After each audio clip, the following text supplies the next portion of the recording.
हम बात करेंगे टेंस के बारे में।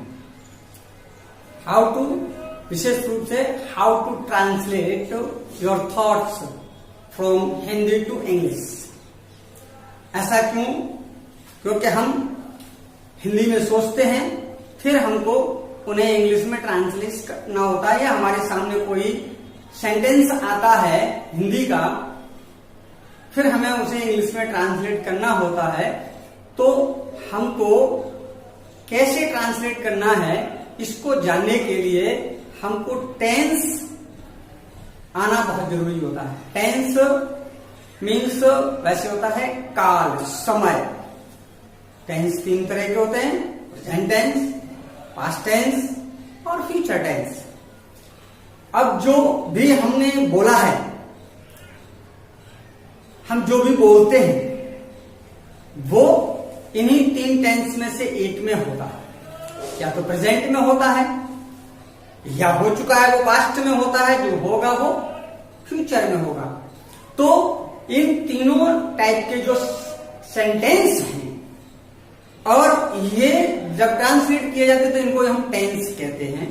तो इन टेंस को हम कैसे ट्रांसलेट करें, यही आज हम जानना चाहेंगे, इसी पर आज बात करना चाहेंगे। तो सबसे पहले तो हमको ये पता होना चाहिए कि जो सेंटेंस हमारे सामने आया है, दैट इज इन हिंदी। जो हिंदी में है वो किस में है, प्रेजेंट में है, पास्ट में है या फ्यूचर में है। तो प्रेजेंट में होगा तो वो अभी अभी की जो बातें हैं उनकी बात कर रहा होगा, और उससे हमारी जो है पता चलेगा कि ये प्रेजेंट का है। विशेष रूप से जो प्रेजेंट टेंस के सेंटेंस होते हैं, जब हम हिंदी में उन्हें बोलते हैं तो उनके अंत में है, हैं, हूं, इस तरह के शब्द बाद में आते हैं, सबसे लास्ट में। जैसे मैं बात नहीं करता हूं, मैं घर जा रहा हूं, मैंने खाना खा लिया है। तो यहां पे क्या है, हूं, हैं, ये शब्द आते हैं अंत में। इससे पता चल जाता है ये प्रेजेंट का है। पास्ट का जो होता है उनमें मोस्टली जो सेंटेंस होते हैं उनमें अंत में था, थी, थे आता है। इससे पता चलता है क्या, पास्ट में ऐसा हुआ था, ये पास्ट का है। लेकिन कुछ सेंटेंस ऐसे भी होते हैं जिनमें था, थी, थे अंत में नहीं आते। उनके अंत में केवल पास्ट में काम ऐसा हुआ, ऐसा पता चलता है। तो उनके अंत में जो सबसे लास्ट में आता है वर्ड, जिसको इंग्लिश में कहते हैं वर्ब और हिंदी में कहते हैं क्रिया, उसका जो वर्ड आएगा यानी शब्द आएगा, उसके अंत में आ, ई, ए, इस तरह के उच्चारण यानी के प्रोनाउंसिएशन आती है। जैसे कि मैं उससे नहीं मिला, मैं उसके घर गया, वो मेरे घर आई। इस तरह के जो अंत आते हैं वो भी पास्ट के ही होते हैं।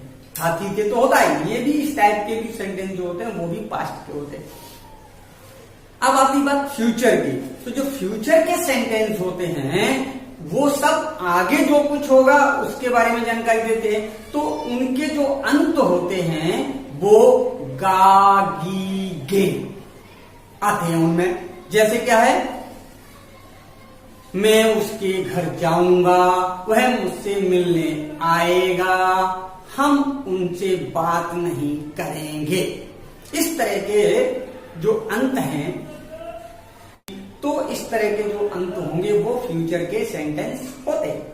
तो इस तरह से जो सेंटेंस यानी जो भी सेंटेंस किसी ने बोला है, या हम बोलने जा रहे हैं, या हम बताने जा रहे हैं, या हम ट्रांसलेट करने जा रहे हैं, उस सेंटेंस को सबसे पहले we have to recognise, we have to, हमको क्या करना, पहचानना होता है कि ये है किसका, यानी प्रेजेंट का है, पास्ट का है या फ्यूचर का। जब हमको प्रेजेंट, पास्ट या फ्यूचर का पता चल जाता है तो फिर हम उसको उसके रूल के अकॉर्डिंग चेंज करते, ट्रांसलेट करते हैं। लेकिन रूल अप्लाई करने से पहले तो हमें रूल उसका देखना पड़ेगा। ये प्रेजेंट को भी, प्रेजेंट का तो है, लेकिन प्रेजेंट का ये जो सेंटेंस है इसको कैसे ट्रांसलेट करें या इसके लिए क्या रूल है उसकी ओर देखना होगा। प्रेजेंट का पहचान लिया हमने, कि अब हम केवल प्रेजेंट टेंस के बारे में बात करते हैं। जब कोई सेंटेंस प्रेजेंट टेंस का है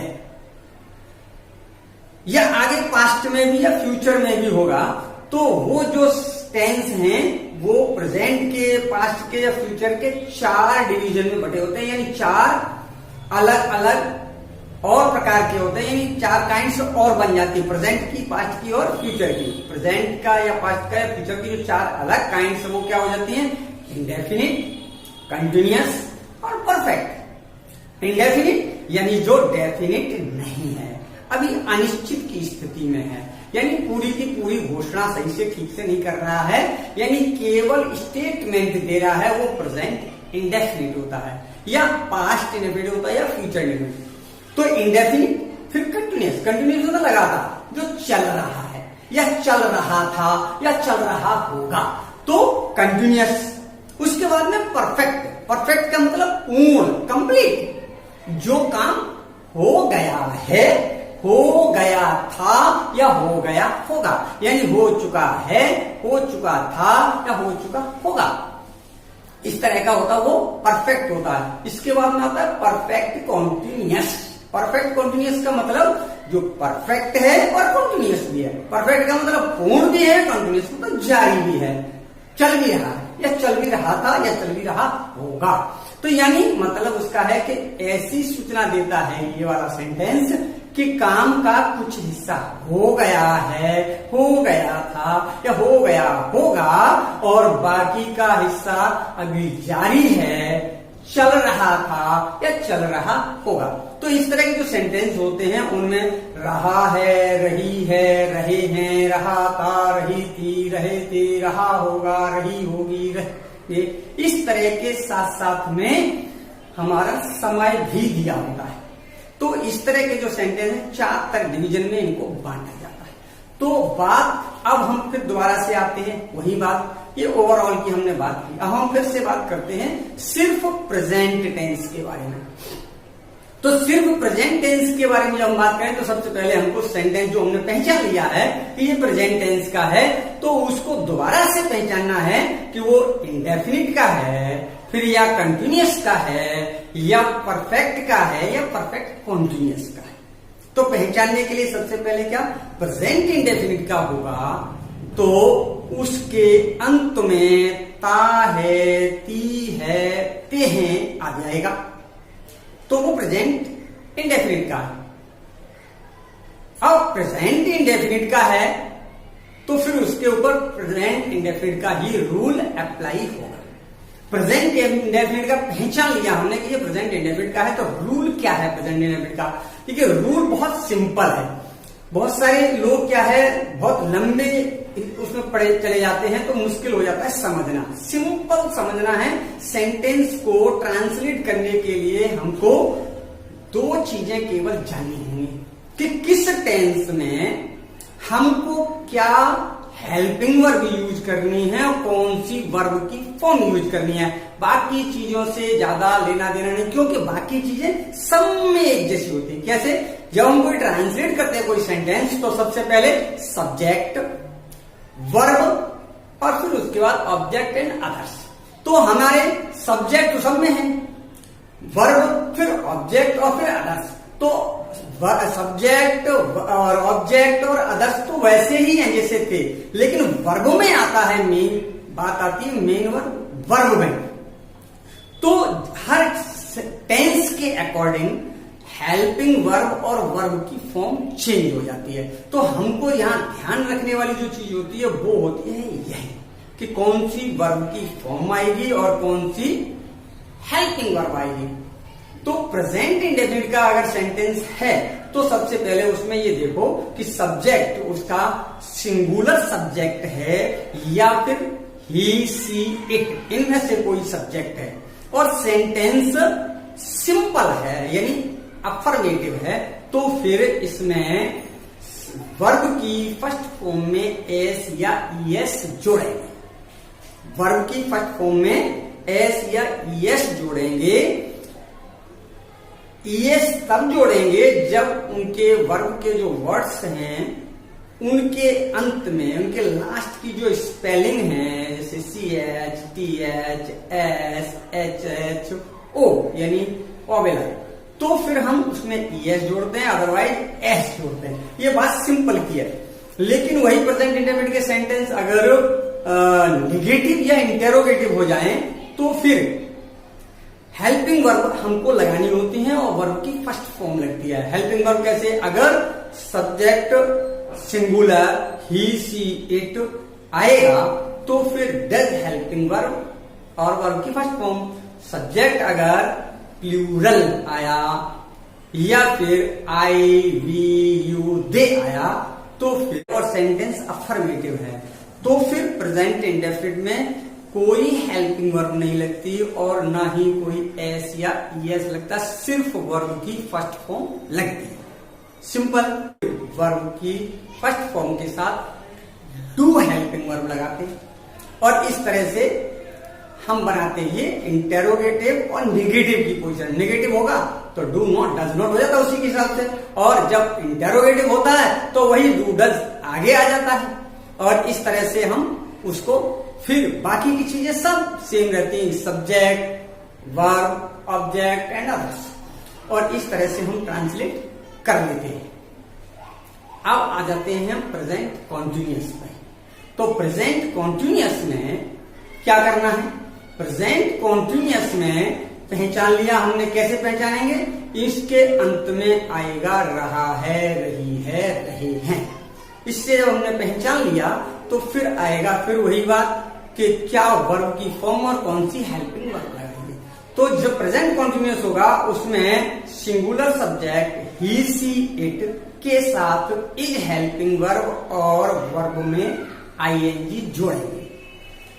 प्लूरल सब्जेक्ट और यू वी दे के साथ, प्लूरल सब्जेक्ट और यू वी दे के साथ क्या करेंगे? आर हेल्पिंग वर्ब लगाएंगे और वर्ब में आईएनजी, आई के साथ एम और वर्ब में आईएनजी, बाकी का सब सेम है। तो इस तरह से प्रेजेंट कॉन्टिन्यूअस को हम ट्रांसलेट करते समय अप्लाई करेंगे। अब आता है प्रेजेंट परफेक्ट। प्रेजेंट परफेक्ट में पहचान उसकी सिंपली तो होती है, चुका है, चुकी है, चुके हैं, लेकिन कई बार ये छुपा भी होता है। जैसे कि अंत में आ रहा होता है आ है, ई है, ए है। जैसे उसने खाना खा लिया है, और यह भी कह सकते हैं उसने वह खाना खा चुका है या खा चुकी है। तो कई बार छुपा होता है, तो इनके अंत में चुका है, चुकी है, चुके हैं, या फिर आ है, ई है, ए हैं, आते हैं, यानी ये पता चलता है कि काम पूरा हो गया है। अब बात आती है इनको ट्रांसलेट कैसे करें, how to apply the rule. तो सिंगुलर सब्जेक्ट और ही सी इट के साथ has helping verb, plural subject I we you they के साथ में हैव हेल्पिंग वर्ब और सब के साथ वर्ब की थर्ड फॉर्म यूज कर रहे हैं। सिंपल हो गया। इसके बाद आते हैं हम present perfect continuous. Present perfect continuous में singular subject he she it के साथ has been, plural subject I we you they के साथ have been, helping verb use करते हैं। वर्ब की फर्स्ट फॉर्म में आईएनजी जोड़ करके यूज करते हैं सबके साथ। इसके अलावा इसमें समय दिया होता, क्या है इसकी जो पहचान होती है, इसके अंत में भी रहा है, रही है, रहे हैं आएगा, लेकिन इसमें समय और दिया होता है। तो उस समय को इंडिकेट करने के लिए क्या है कि अगर समय निश्चित, जिसको कहते हैं पॉइंट ऑफ टाइम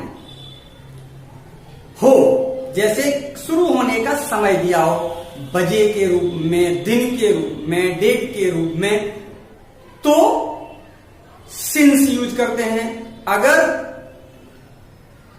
अनिश्चित समय यानी पीरियड ऑफ टाइम दिया हो, यानी जैसे घंटे, मिनट, दिन, महीने, साल के रूप में दिया होता है तो फॉर यूज करते हैं। और इस तरह से हम प्रेजेंट परफेक्ट कॉन्टिन्यूअस को भी बना लेते हैं।